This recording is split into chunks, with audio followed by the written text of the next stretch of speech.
जो र शब्द है ये अग्नि का बीज है। ध्यान दीजिए,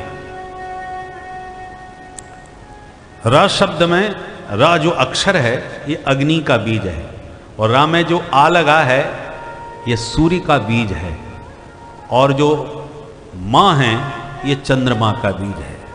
राम नाम का महत्व बहुत ध्यान से सुनिए।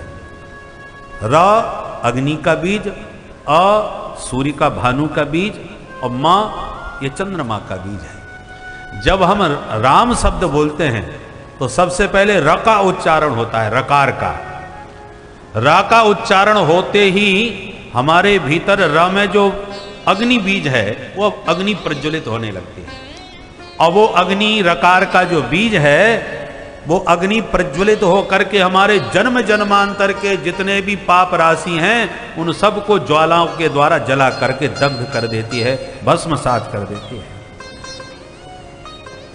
अब जो जन्म जन्मांतर का अज्ञान का अंधकार हमारे भीतर छाया हुआ है, तो रा में जब आ का उच्चारण होता है वो भानु का बीज है। आ का उच्चारण करते ही भुवन भास्कर प्रचंड मारतंड हमारे हृदय में प्रकट हो जाते हैं, जो जन्म जन्मांतर के अज्ञान तिमिर को ध्वस्त कर देते हैं, सारा अंधकार हमारे अंतःकरण से मिटा देते हैं। किंतु अग्नि हो और सूर्य दोनों ही तापक हैं। सर्दी में भी कितना भयंकर गर्मी का प्रभाव, जब सूर्य भगवान तपते हैं तो पसीना छूट जाते हैं, तो दोनों ही दाहक और तापक हैं। इसलिए जब मां का उच्चारण होता है तो मंत्र मां जो है वो चंद्रमा का बीज है। मां का उच्चारण करते ही परम शीतल चंद्रमा अब दिव्य शीतल किरणें प्रकट होती हैं, तो जो अग्नि का और भानु का ताप हमारे हृदय में था वो चंद्रमा अपनी शीतल किरणों से उसे समन कर देता है, शांत कर देता है, तो हमारे पाप राशि भी दग्ध हो जाती हैं, और भानु के प्रकाश से हमारा अज्ञान अंधकार भी मिट जाता है, और मां के द्वारा चंद्र बीज उदय हो करके हमारे चित्त में परम शीतलता और शांति की स्थापना भी हो जाती है।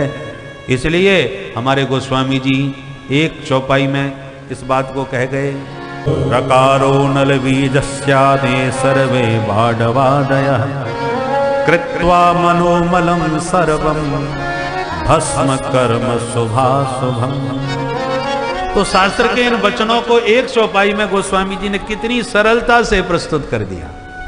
कृशानु, भानु और हिमकर, इन तीनों का बीज है राम नाम।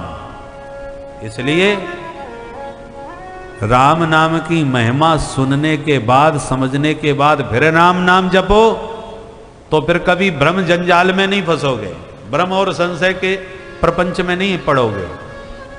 किंतु यदि केवल निष्ठा गुरु जी के वचनों में है, विश्वासो गुरु वाक्येषु, गुरु वचन में विश्वास करके यदि राम नाम जपते रहे। इसलिए देखो, जो बिल्कुल अनपढ़ हैं, अशिक्षित हैं, उनका कल्याण हो सकता है, और या बहुत बड़े पढ़े लिखे विद्वान हैं उनका कल्याण हो जाएगा। विडंबना तो बीच वालों की है, विद्वान बन नहीं पाए, अज्ञानी अपने को मानते ही नहीं, पढ़े लिखे तो बहुत हैं। अब अज्ञानी को तो गुरुजी जो कह दें वही स्वीकार है, वो दिमाग लगाएगा ही नहीं, बुद्धि लगाएगा ही नहीं। और जो ज्ञानी है वो शास्त्रों को समझ करके वास्तविक तत्व को जान ही जाएगा, इसलिए उसके भी कल्याण में कोई संशय नहीं। बोल सद्गुरुदेव भगवान की जय।